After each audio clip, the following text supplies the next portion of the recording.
Assalamualaikum warahmatullahi wabarakatuh. Kami dari kelompok 5 akan menjelaskan materi tentang tax planning PPh Badan yang beranggotakan 1. Novaliantika, 2. Sylvia Anggreni Sinti C. Kasehum, 3. Halimatus Sadia, 4. Sela Sylvia Asroni, 5. Setriano.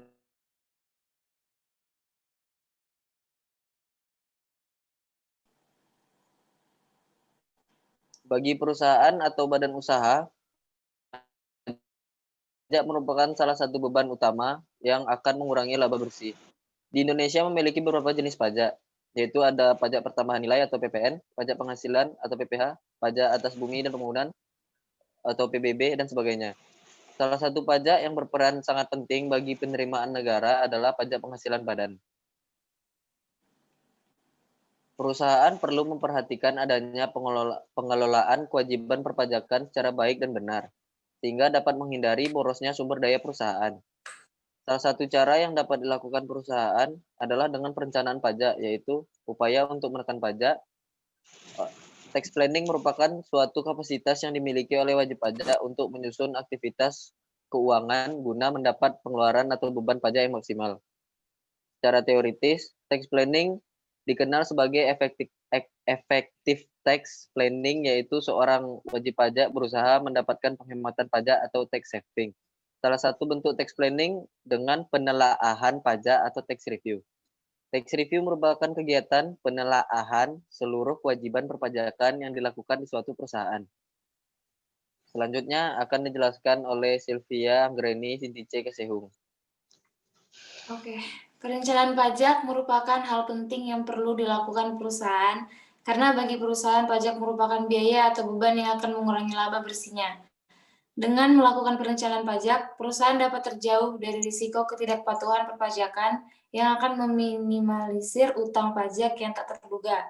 Tax planning atau perencanaan pajak merupakan upaya mengurangi atau meminimalkan beban pajak yang harus dibayarkan kepada negara sehingga pajak yang dibayar tidak melebihi jumlah yang sebenarnya.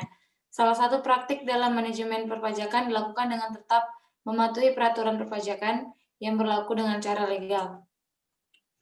Dan ini ada 5 tahap melakukan tax planning, yaitu yang pertama menganalisis informasi yang ada, yang kedua buat suatu model atau lebih rencana besarnya pajak, yang ketiga evaluasi atas perencanaan pajak, yang keempat mencari kelemahan dan kemudian memperbaiki kembali rencana pajak, yang kelima memutakhirkan rencana pajak.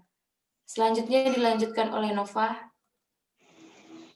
Selanjutnya, tax planning memiliki 5 strategi yang biasanya perusahaan lakukan dalam membuat perencanaan pajak. Yang pertama adalah tax avoidance atau penghindaran pajak. Merupakan upaya perusahaan untuk menghindari pengenaan pajak melalui transaksi yang bukan merupakan objek pajak. Contohnya, perusahaan mengubah tunjangan karyawan dalam bentuk uang menjadi natura karena natura bukan objek PPh 21.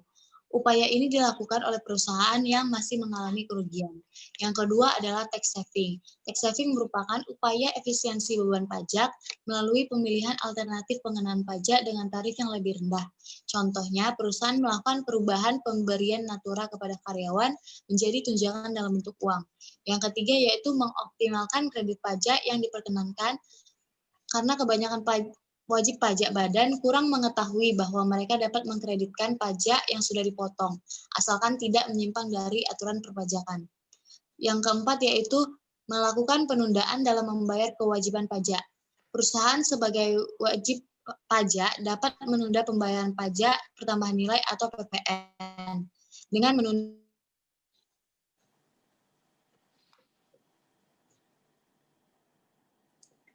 faktur pajak keluaran hingga batas dibayarkan pada akhir bulan berikutnya setelah bulan penyerahan barang. Yang terakhir atau yang kelima yaitu menghindari pelanggaran atas peraturan perpajakan. Wajib pajak badan menguasai peraturan pajak yang berlaku agar terhindar dari timbulnya sanksi perpajakan baik berupa sanksi administrasi seperti denda, bunga ataupun kenaikan sanksi pidana. Hingga sanksi pidana. Selanjutnya akan dijelaskan oleh Sylvia. Berikut ini adalah beberapa cara perencanaan pajak untuk PPh Badan. Yang pertama, pembukuan cash basis atau accrual basis. Yang kedua, pengelolaan transaksi yang berkaitan dengan pemberian kesejahteraan kepada karyawan, menunda penghasilan. Yang keempat, mempercepat pembebanan biaya. Yang kelima, mengoptimalkan pengkreditan pajak yang telah dibayar. Yang keenam, mengelola transaksi yang biayanya tidak boleh dikurangkan secara fiskal. Yang ketujuh, pemilihan metode penyusutan. Yang kedelapan, menghindari pelanggaran peraturan perpajakan. Manfaat dari tax planning antara lain, yang pertama, memperkecil pengeluaran perusahaan untuk membayar pajak sehingga biaya yang dikeluarkan lebih efisien. Yang kedua, memperhitungkan dan menyiapkan pembayaran pajak sesuai peraturan yang berlaku agar tidak timbul sanksi atau denda yang justru memperbesar pengeluaran pajak. Yang ketiga, bukan untuk mengelak membayar pajak, tetapi untuk mengatur agar pajak yang dibayar tidak lebih dari jumlah yang seharusnya. Selanjutnya akan dijelaskan oleh Imah. Berikut syarat menjalankan tax planning. Yang pertama, tidak melanggar peraturan perpajakan yang berlaku. Yang kedua, tidak memalsukan bukti pendukung atau data lain yang dibutuhkan untuk membayar pajak. Ketiga, masuk akal atau logis secara bisnis. Selanjutnya, jenis-jenis tax planning yaitu ada dua. Yang pertama, tax planning domestik nasional atau national tax planning. Yang kedua, international tax planning. Sekian dari kelompok kami. Terima kasih.